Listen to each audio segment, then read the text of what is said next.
Hello, and welcome to another episode of our Power of Money series. Today, I'm so excited. I am your host, Sabine Gideon. I'm excited to have Briana Franklin here as our guest. I will tell you a little bit about her in just a minute. But for those of you who are watching the live broadcast, please feel free to enter in your questions or comments based on the content. We definitely want to make this as interactive as possible. And for those of you who are listening on the podcast, if you have questions, if you have ahas, certainly please feel free to reach out to me at support@sabinegideon.com. And for those of you who are live, please feel free to go ahead and share this with your network, depending on the platform that you are watching this on. So with that, I want to introduce Briana Franklin to you all, and then I'll have her introduce herself. But real quick, Briana Bree is a businesswoman, philanthropist, and student debt expert and thought leader with a passion for social, economic, and holistic empowerment for Black girls and women. Having taken on a financial burden of nearly $120,000 in student debt through her undergraduate studies, Bree has developed an acute appreciation for the challenges many student debt holders experience. With that, and in recognizing this to the extent to which other Black women are impacted by the $2 trillion student debt crisis and lack of financial guidance, she has formed Prosperity, a project as a she has formed the Prosperity Project, as a solution for eradicating these systemic barriers. With that, welcome to the show, Briana. So excited to dig in and have this conversation with you. Yes, thank you for the warm intro. It's so awesome to be here, and thank you for even reaching out to have me as a guest. I was so excited when your email came through. Absolutely, absolutely. I mean, this Power of Money series is really birthed out of the need throughout all sectors of society, right? As we look at, what's happening in the market, we look at what's happening in leadership, and we look at where the biggest financial disparities lie, and it's with women, and certainly women of color, and you can drill down even further with those demographics. And so this series is really meant to empower women to not only talk about money, because that's a huge barrier for us, but to really gain some tools and some practical knowledge around what does it look like to be financially empowered, what does it look like to leverage the income or the resources that we do have to maximize it, to grow it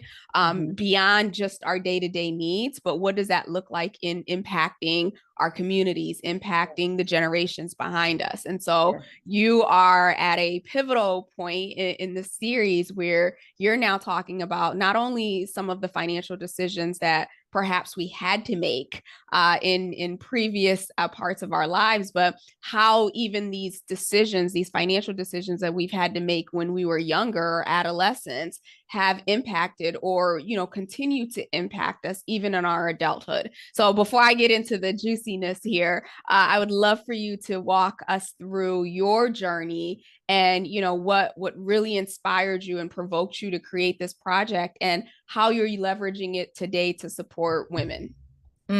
So I just want to say I really adore your use of the word provoke, because I think when people often ask me that, they're like, what made you get started or what led you to this? And it was being provoked. It was a very a rough patch in my life and a very major instance of turning lemons into lemonade. So I graduated from undergrad. Most people don't believe me when I say it because I have a baby face, but 6 years ago. And leading up to that, so, my whole backstory is I was the first in my family to go Ivy League. So I grew up hearing things because I was a straight A principals list honor roll student. You get the picture. People are like, oh, you've got to go to an Ivy League school, and basically sending the message that if I didn't get a degree like that, I was falling short of my potential. So I was very intentional about trying to get into one. So I ended up choosing Dartmouth. And while I was there, I had silently racked up about $100,000 in student debt principal. And mind you, I have no idea about that because the paperwork is so nebulous, and it's just, like, just sign here, take this very mundane quiz, just so we can say we've done our job technically to inform you of what you're doing. And then, so I let that debt accumulate, and then I came out because of the grace period, you don't really have to think about it or worry about it too much. But then it just like smacked me upside the head about 2 years later, once the interest set in, especially on the private loans. And it came out to about $16,000 of interest on top of that 100K. So I was, close to $120,000. I felt like I was being strangled to death, honestly, by that debt. And going back to why it was an instance of being provoked, I mean, I don't know if anyone listening has ever experienced being late, but I mean, they go to no end to get their money. And so just being hounded and harassed by Sally Mae, just by the loan companies, and then having other types of debt that I had racked up too, just through my ignorance of money.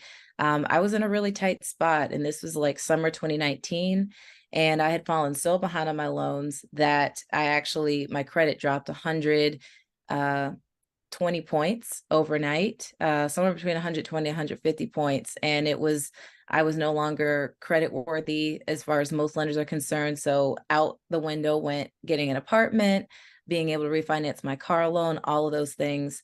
So I just remember my dad also sent me an email, and he was very passionate, to say the least, because he was a co-signer on those loans. And he was, like, this hurts my chances of refinancing my home and all these other things. So I just remember saying, I'm not even going to get defensive. I'm not going to, pick a fight with him about it, because he's totally right.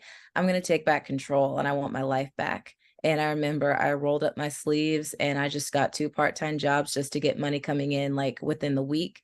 And then that carried me through the last days of life as we knew it. So March 2020, and then a global pandemic emerged among us. And then I felt like I was back to square one, unemployed all over again, and just continuously having to figure that out. So in summer of that year, when George Floyd and Black Lives Matter erupted, it was really an instance of, I thought to myself, before that happened, I was like, I have too much going for myself. I have too much to offer the world to not have anything happening for me right now, to not have any, income, to not be doing anything productive or meaningful with my time. And I had been reading entrepreneurship books leading up to that as well. And it was just sort of like one of those gut instincts where no one really outright says to do it, but you just follow that direction. And then I leaned on those foundations and got to work. And then one thing led to another, and I ran a survey. That data came in, and I was like, I think I have the makings of starting a nonprofit. And then it just all snowballed from there into what it is today.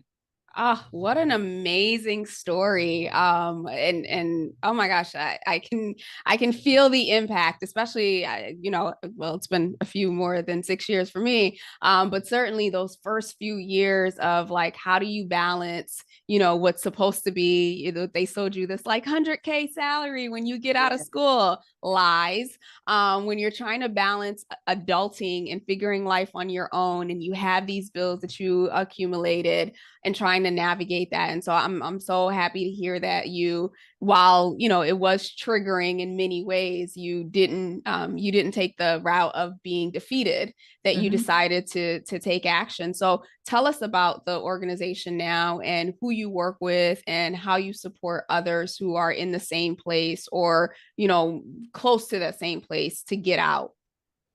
Yeah. So I guess the best way to encapsulate that is sharing our mission. So Prosperity Project's mission is to completely eradicate, yes, I said it, the now $2 trillion student debt / predatory lending crisis, as well as close the racial wealth gap for Black women once and for all.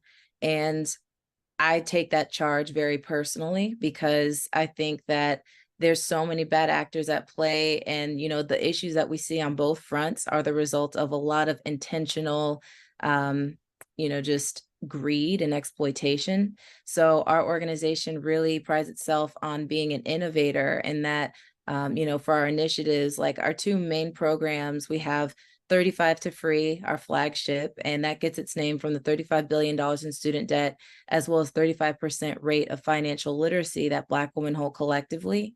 So that's our program that we hit the ground running with, but then we've also expanded into preventative work through HIRE, which is an acronym, HIRE, versus higher, as in higher education, where we help high schoolers avoid, like high schoolers of all race and gender backgrounds, avoid it to begin with.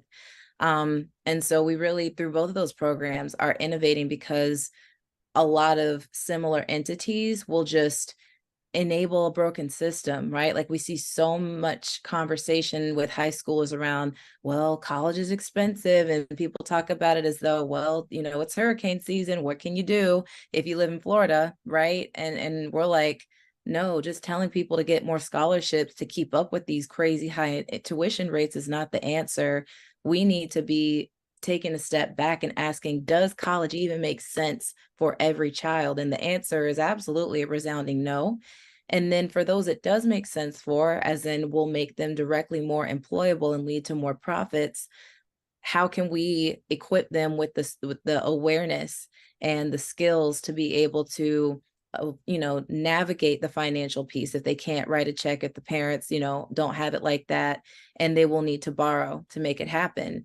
35 to free is innovating in the way that we're not simply just paying down the student debt of Black women. Like that is one of the aspects that I'm proudest of, because I think everyone tries to tiptoe around that, and they're like, refinance, consolidate, get a personal loan, and they just want to dance around it and not actually get it out the way. But we're like, no, we're going to help you actually get this out the way.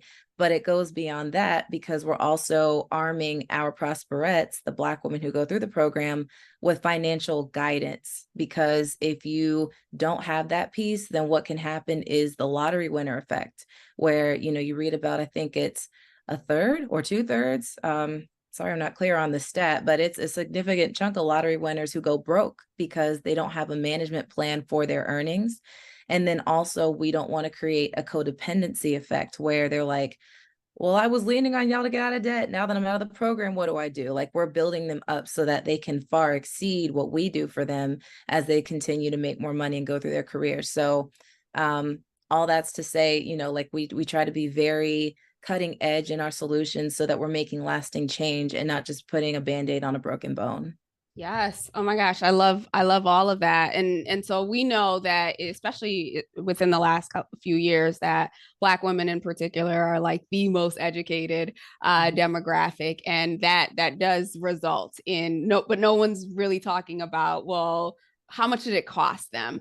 Yep. Similar to you, I'm first generation everything. And so my family did not have the resources. And so my only understanding of how I could make it possible was to take on all of these student loans that, again, to this day, I'm still paying off. And so it's almost like this dream that we're sold of what, is the American dream, or what is the way to get ahead in society. But the details around the cost of that dream are often hidden from those who are the ones pursuing it. So I love the fact that you are, not only just helping and supporting people who have gotten in that bind today, but really trying to prevent it in those who are transitioning from, high school into college. I was reading this book, and it was actually through a former like financial advisor. And we have, first of all, the financial literacy, and we're just coming out of financial literacy month, but the percentage of financial literacy is low across all demographics as it is. But for so many years, there's been a focus on financial literacy versus financial efficacy, because, the truth of the matter is there are financial advisors, there are people who are in this space who can manage money or who know about money, or who can make money. But at the same time, they are ignorant in terms of like how it really works, and what the difference is between making money and being able to build money that builds wealth, that builds something that's greater. And so it sounds like you're crossing the line from, you're still supporting in the financial literacy aspect, but you're also moving into, let's help you be effective so that you're not ignorant to how money works overall and beyond just how to make money. Is that accurate? Absolutely. Yeah, that nails it, because we want to make sure that we're planting seeds so that it's a lingering effect sort of deal, and that the best is yet to come for our prosperettes, and also for the high schoolers that we've engaged with, because I know that from my experience, my parents, they did the best they could with what they had. So I don't hold any, shame or animosity over them, because they were working with what they had. And that goes all the way back, by the generation. But it's like at some point that cycle has to be broken if we're going to level up, like as a culture, as a community. But then to your point too, I think like just across the different intersectionalities of race and gender, it's pretty bad overall, because I think what we saw really coming out of, like the once we hit the industrialization period and like just leading up to modern society, it was like these things didn't need to be outright taught, because number one, there weren't these massive perils of predatory lending in this way. And also it was just like, okay, you could scrape 2 cents together and, invest that. And then, just the barriers to entry were so much lower back then. Inflation wasn't even a thing 100+ years ago. So it's like with the times changing, we have to catch up, and we're trying to catch young people up, because now it's like you can certainly wade your way into debt, but you cannot wade your way out, at least to a certain level. I mean, maybe if you're talking 5 grand, okay, but at the crippling, crushing amounts that so many people are graduating with, it's like people are saying, well, I guess I'm just never going to own a home. I guess I'm never going to be able to start a family, get married, travel, do anything I love, because I'm enslaved to this lender for the rest of the foreseeable future. So we definitely want to just like shatter that whole precedent that's now been set, and do the grunt work that's required to start leveling the playing field again. Yeah, yeah. You made me remember I had a doctor on my show, and she had shared that she came out of school with $400,000 worth of debt. And it's like, oh my gosh, like you never think about that, because you just assume that certain professions, like they just make money and they're not carrying all of this. But it's actually a lot worse. And not to politicize it, but there the with everything going on, and the lingering, like debt forgiveness, and should we do it, and people should have the arguments around like people made these decisions and they should have to pay for it. Like really, it is a crisis. Mhm. You look at Gen Z, many of them, even millennials, to an extent, to your point, many of them are foregoing these things that were, again, tied to the American dream of owning a home and starting a family and being able to do this. And now they're just at the space where they're like, okay, if I'm going to have to carry these financial burdens, then I'm going to live life, right? And whatever Yeah. that means, right? It's no longer this sense of obligation of holding, of like, oh my gosh, like it's almost like, if I could describe it this way, not a giving up, but it's almost like, if this is the burden that I have to carry for this long, then how do I make the best of life, if you will? Yes. And so that's Yeah. actually shifted how they approach work, how they approach careers, how they approach everything. Hmm. Yeah, I think that's spot on. And I feel like people are just reclaiming their sense of existence, because I think, at first glance, it's just like the natural instinct is to cry, to scream, to bang your head against the wall, like, this isn't fair. I can't believe people did this to me. And to be clear, like, all of those feelings are totally valid, because it is the system at work, as opposed to people just being dumb and irrational and bad with money. It's like people are set up for failure. It's not like they just went and racked up a ton of gambling debt, getting drunk at a Vegas casino. Like, this was by design, because of things like subprime lending, and people were just totally eyes shut to that, because expecting these people to act with integrity like the way they used to. So no, I'm so, when I hear people who are like, you know what, that debt is just, it is what it is. And, some people are like, I just do the bare minimum to keep it current because of credit. Others are like, I have given up all hope, because I missed out on 10 years of getting to celebrate with my family, getting to, go to friends' weddings, like life milestones for the people that matter most to me. And I understand that not everyone, as of right now, is like just in a position to clear that financial hurdle. And yeah, they're just like, hey, life is a party. We may as well try to dance to it and dance our way through this. And I have no choice but to respect that attitude of dignity, right? Like, because I think people hear that, like, you respect people being reckless and irresponsible. I'm like, let's not judge, first of all. But what I'm saying I respect is that people have just decided like what matters to them. And again, knowing that student debt is it's a different kind of beast, because you quite literally cannot get into the same situation with a mortgage or with a car. I mean, car maybe, just depending on if it's like a really shady dealership. Credit card, sure, but it's like, to rack up this level of debt, they're all too happy to get students hooked in this way because it's made them billions, right? I mean, we saw Sally and Mae get exposed for taking their whole team. They got flued out to Hawaii on the company dime, right? When their clients, their customers are, going into default and having to choose between putting freaking food on the table for their families and paying them back all this money. So I mean, it's just the way that it's set up. I mean, the fact that lobbyists were successful in passing legislation in '04 to make student loans undischargeable by bankruptcy, it's just like there's literally no way to shake it but to either pay it off or die with it. So yeah, I think it's a tough spot to be in, and it just goes back to like why I get so riled up about making sure that not only do more people not getting into that spot, but also shining the light on these bad actors who have been hiding out behind the curtain and being like, y'all's time is up, y'all got to get on with that, like it's time for a new system, and just burn it down and start again. Yeah, I love your passion. I love your passion. As it goes with money, right? And this is based on work that I've had to do personally, work that I've connected with other financial professionals.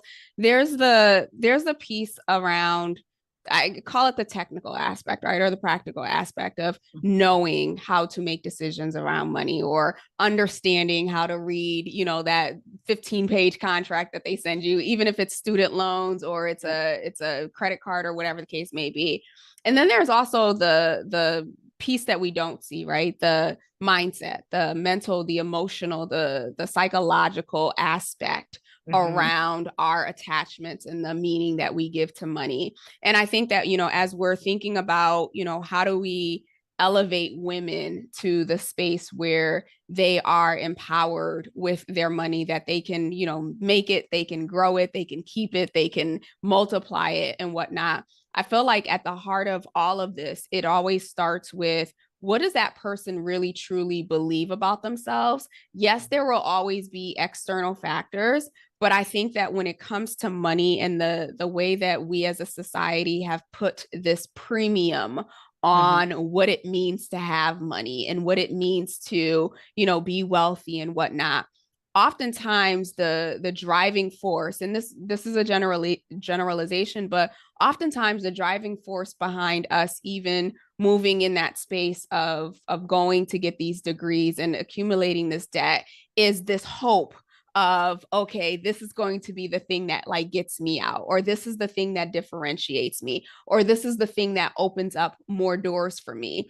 And because that's our mindset and that's what we've been taught, it's often sometimes easier to or to be blinded by, okay, but what does this really mean? It's almost like we're so engrossed in future self, right, Yeah. that we don't recognize how the present decisions are impacting. So we're buying time and we don't realize we're buying time because, hey, there's a hope of a bigger financial future. So, and this is, there's no right answer here, but it's really, how do we get more of, there's so many programs out there around, financial literacy. There's so many programs around there around, just kind of building your credit and like stuff like that, which are important because obviously we know from a financial literacy perspective, people need that.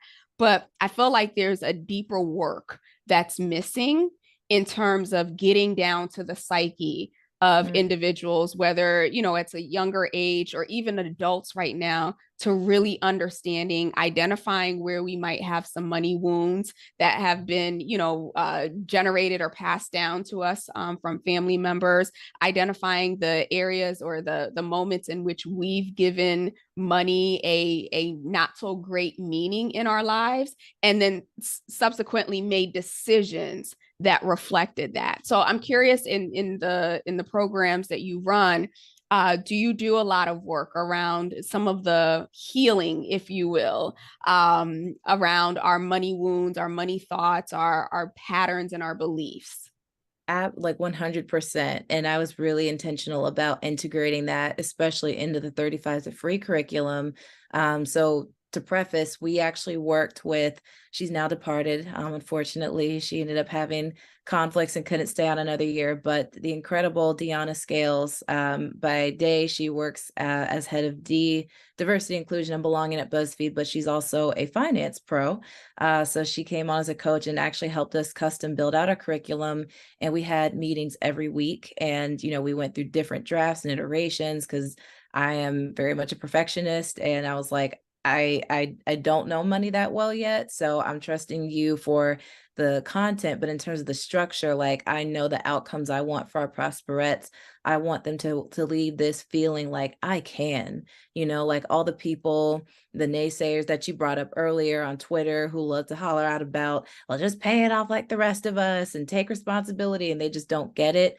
I want them to feel validated as they go through it. Like, we're certainly holding them to a certain standard and saying, all right, like, it may not have, it started with them, but it ends with you. So we're training them to take that agency, and because then you have your power back when you're the one who's like, okay, I'm going to get through this. I'm overcoming this. But certainly the healing piece comes with that. And so I really do like pride our whole team and our culture on being a source of support, because I'll tell you, like, when I was starting my journey, solo, not as a Prosperette, just like as an individual trying to put two and two together, I just turned to the guru so many people do, Dave Ramsey. I woke up listening to his show. I used that as motivation to get through those dog days of, cleaning the gym and like working and suffering retail, like leading up to holiday season. And that just made me super clear on my why. But what I hated was the attitude of, what's the word? Condescension, and just how he would be so quick to just tear people a new one if they even asked, do I keep aggressively putting money towards my debt, or do I treat myself? Well, do you have debt? You're not treating yourself. You're rice and beans and rice, and no steak in the budget, no fun, no this, no that.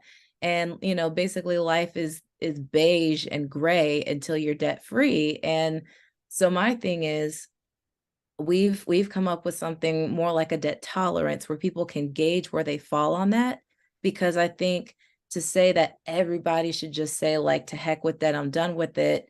I mean, I personally am very debt intolerant, so I don't ever seek to have any more. And that's car, credit card, like everything short of a mortgage. And then once I can make enough, pay that down, and then I'm totally debt free.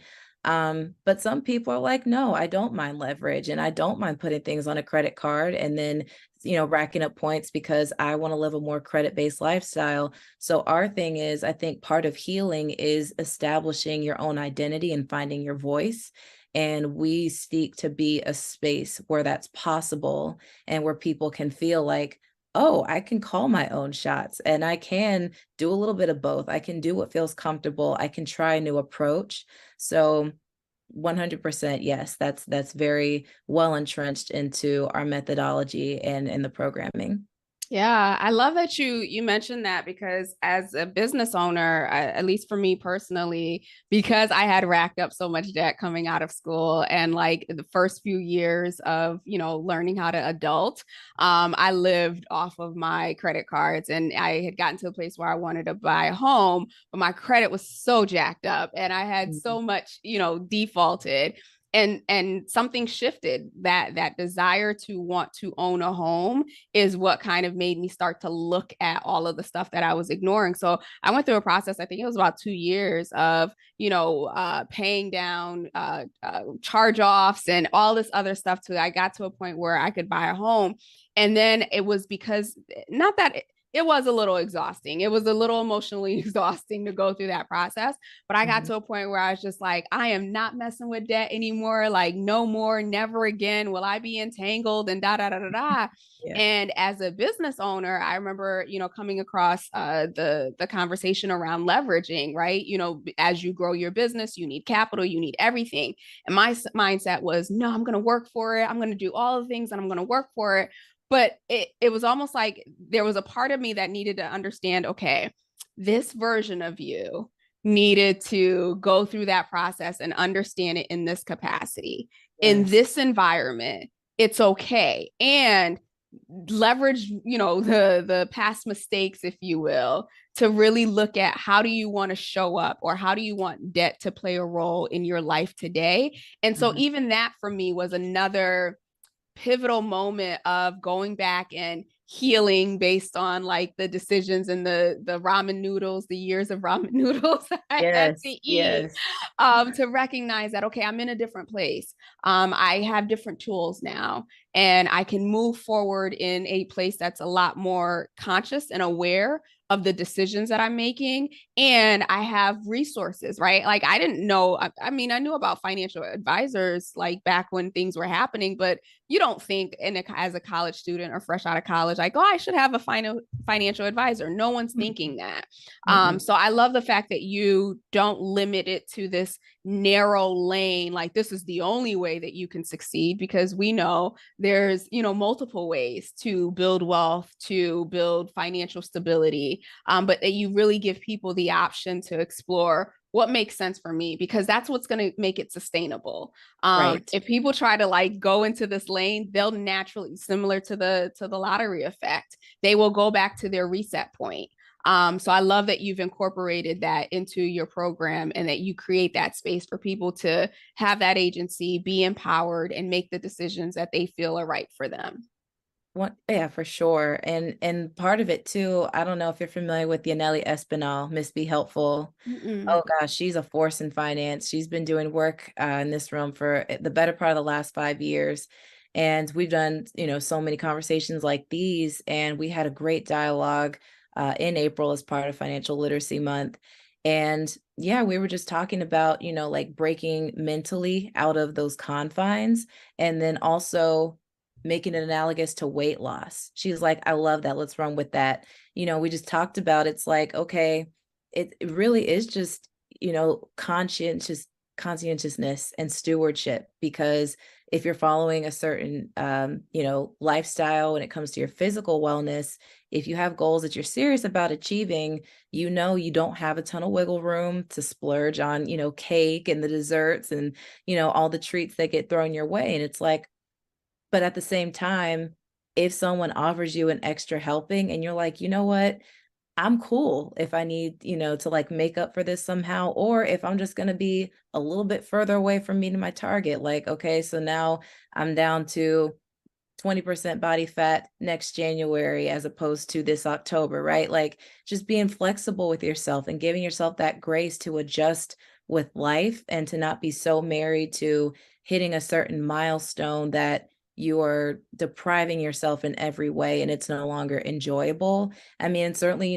discipline is not always enjoyable, and it is a balance, but it's like that's where discernment comes in, to know when you're acting up and when it's like, all right, like you've fallen off the wagon and then you need to get serious again, versus I stay serious, I stay committed, I stay intentional, but I'm also human and I deserve to be able to, treat myself within reason. And if I need to adjust a goal, I can do that. And debt is really like getting in shape. It's like, okay, if I have a goal to be completely debt free by the holidays of next year, then that means I need to pay off X amount month over month. And then assuming nothing changes, either job loss or change of income. And in either scenario, again, it's an adjustment. Oh, I got a promotion. Great. That moves the timeline up 3 extra months. Or, oh snap, my client didn't renew. So now I'm looking at maybe another 6 months. So I think it's just, yeah, like all about giving people that mental framework so that they know to be kind and patient with themselves and they don't burn the heck out and then just be like, well, I'm a waste. I can't ever escape this. Like, I'm one of the unlucky few who will never make it happen. And we're here to remind people you absolutely can make it happen. Like, don't let those 30-year defaults, that they set you up for with these loans make you think that you have to spend a life like this. Our thing is like the solution is always to make more money. And that's easier said than done, obviously. So it's like we're here to just be the training wheels and to build people up as they tap into their potential to do that. Yeah, yeah, I love that. And before we go into the Blitz session, for those of you who are watching live, if you have questions or ahas, again, please feel free to put them in the comments so that we can address those for you. Or if you've had similar situations, we would love to hear that as well. I think it was on Instagram maybe a few weeks ago during Financial Literacy Month, and you had done this video, or you had a post around how like we need to get rid of financial literacy month. So I'd be curious if you'd be willing to share your thoughts around this month, or this month of celebration and awareness, and how you're looking to shift that narrative.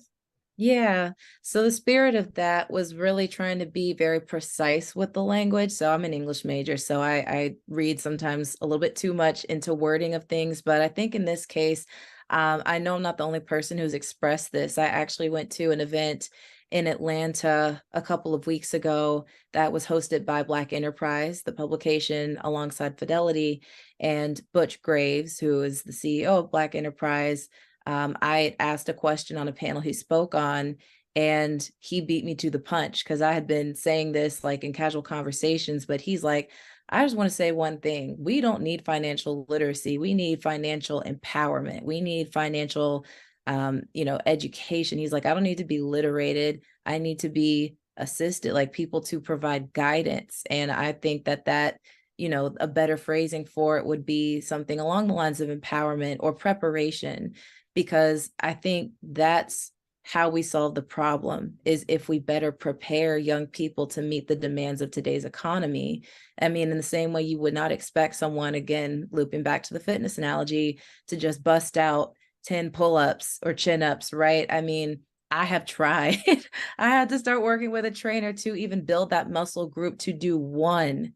And I still need bands, because you don't just like take to it like an orangutan and just like, we don't have that in us. I mean, some people, if like I know in as a child, maybe it's a little bit easier, but I mean, like to develop the strength to do serious physical things, finance is the exact same way. We need financial preparation, and we need to make sure that our conversations are actually alluding to that, because I think literacy tends to just be like, oh, you don't understand something or you're incapable of this. And it's like, as you mentioned earlier, Black women, we are smart as whips. We know things, and we are very, it's easy for us to take information in.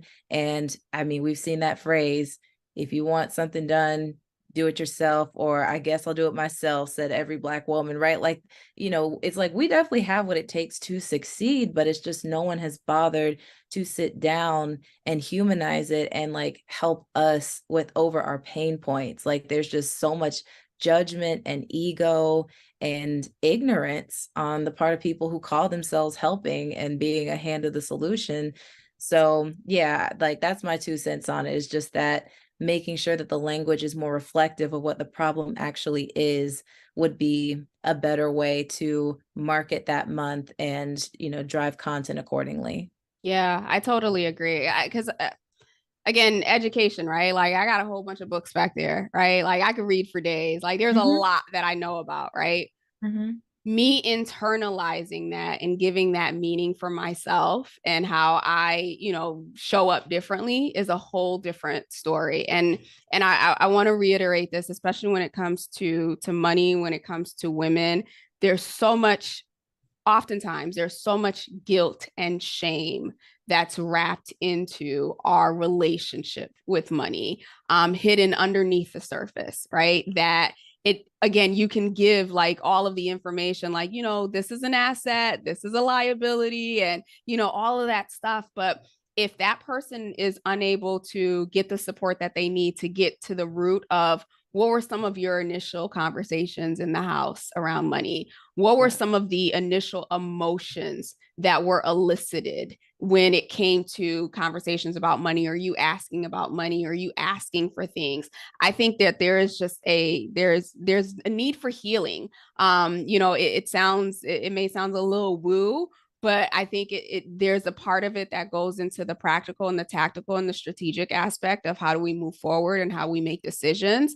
But if we're not willing to look at each and every one of us individually and the meanings, the beliefs that we have attached to it based on what was given to us, it's almost like we can move forward, but it'll be in increments, very small increments, or we can move forward and then find ourselves retracting back. And then it also builds into that whole mindset. And you mentioned it before, right?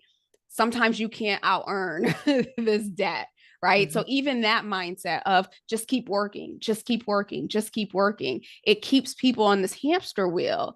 And the value and the quality of life that they get to experience is so much less than their potential.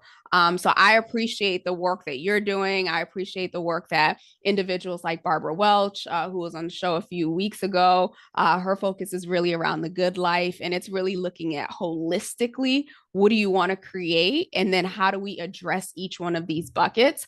So for Mhm. those of you who are listening, who, maybe from a student loan perspective, you have had some challenges or you're facing some challenges and really want to understand how can I, move out of this, or what resources are available. Obviously, we'll link all of Briana's information in the show notes.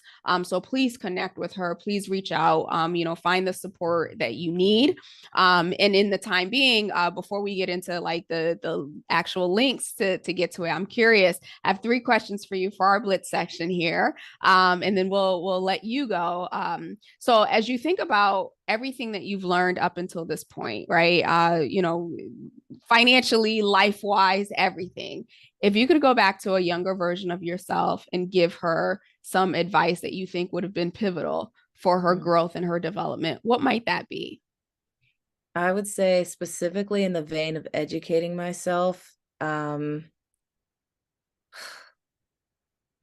it's hard to like sum up in like a quick snapshot, but I think, where I was at 18, I was split the fence like, okay, do I stay at a local school and like basically the whole thing is paid for minus 20K? Do I go to this Ivy League school? And it would be do what is reasonable. Like don't do it to try to prove a point. Like do it for the right reasons. I think that's my quick soundbite. Do it being education and following an educational path for the right reasons. Yeah, love that. And as you think ahead, as I believe that every day we get to build legacy, right? So as you think ahead and, you're looking back on your life, what do you want the narrative to be? That she was not afraid to raise hell, because I love the fact that I've gotten to really do the work I'm doing by having a disruptive spirit. Um, and just the fact that I can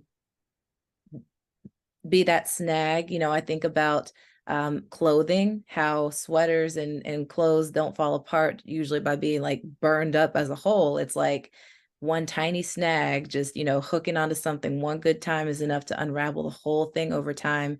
So I want my legacy to be that I was proud to be that snag in this destructive system. Ah, I love that. I love that you identify with having a disruptive spirit. That's awesome. And then, final question for you in this Blitz section: as you think about some books that have been helpful to you or supportive to you, or even just from a financial literacy perspective or empowerment, are there any books that stand out for you? So I haven't read any that have been like solely on money just yet. I mean, I did read Own It by Sally Krawcheck, who of course, co-founded Elevest. And I've been doing a lot more of following certain accounts when it comes to money. So I do have next on my read list the I Will Teach You book by Ramit Sethi, who is now having his moment on Netflix with the namesake documentary series. So even just from the preview that I've checked out so far, I know that's going to be a great read. But in terms of others, I'll go ahead and plug Yanelli. She's got Mind Your Money coming out May 30th. And I've gotten a little bit of a teaser on that read too. So I know that there's great works being put out there. And I have like so many more on my want to read list, but I'd usually been reading about like general self-help and business building. So this is the year that I'm finally pivoting more into like getting into the nuts and bolts of finance reads. Yeah. So on the self-help side, is there one book that stands out for you as like I got to go back to this multiple times? Definitely, I would say a tie between So Good They Can't Ignore You by Cal Newport and The Power Broke by Damon John. And I think just identifying with my entrepreneurial inclination before I had any sort of framework for TPP and before I knew what any of this journey would entail, I just remember flipping through, especially the pages of Damon's book and being like, yes, like making something out of nothing and being hungry. And I knew I wasn't crazy. And, people are literally like in my family, friends, whomever, they're like literally laughing at me for working a real retail job despite having this Ivy League degree. But guess what? I know the path that I'm on, and I know that this is going to set me up for something. And even if I can't see it yet, it's like just that validation of people who have not just been through it, but are now shining examples of what happens when you stick it out and can come through on the other side. I was like, that's all I need to see is that there's hope here. I love that. Thank you. And we will include these links to the in the show notes as well. So before I let you go, Bree, if as people are watching this or listening to this when it airs as the podcast and they want to connect with you, what's the best place for them to do so? Yes, so I am all over, I call it linked Instagram. So both of those platforms are where you can find both me personally and then also creating content on behalf of the Prosperity Project. Um, because it sounds identical and it's hard to make this differentiation, make sure that if you do look us up there on our website, which is theprosperityproject.org, you're spelling prosperity with an A instead of an E. That was an intentional name change that I made within a couple days of the founding because the original spelling was taken, but also it's a combination of prosperity and parity. And yeah, so those are our main links to, stay connected with us. We are working on having some more long form content coming out, if not later this year, hopefully next year. So, if you start following us now, you'll of course get updated once we are ready to roll those out. And then also I want to plug that later this year, we're going to be running our second national 35 to free cohort. So that again is the program where we are directly helping unclip the shackles of student debt off of Black women and gearing them up with financial education and career development resources as well. The application details will go live at a later time this summer. Awesome. Awesome. So we will definitely be sure to link that. And for those of you who are listening at the time of this airing, just, be on the lookout, get on the wait list, whatever you got to do, follow so that if this applies to you, you can get that support. And then certainly, just continue to support the project because it is a nonprofit. I assume that you also receive donations for people who might be thinking, I'm not in that space, but I want to support this and I want to be a part of this movement or this disruption. They can donate as well, correct? Indeed, yes. We are a fully tax deductible 501c3 operating organization.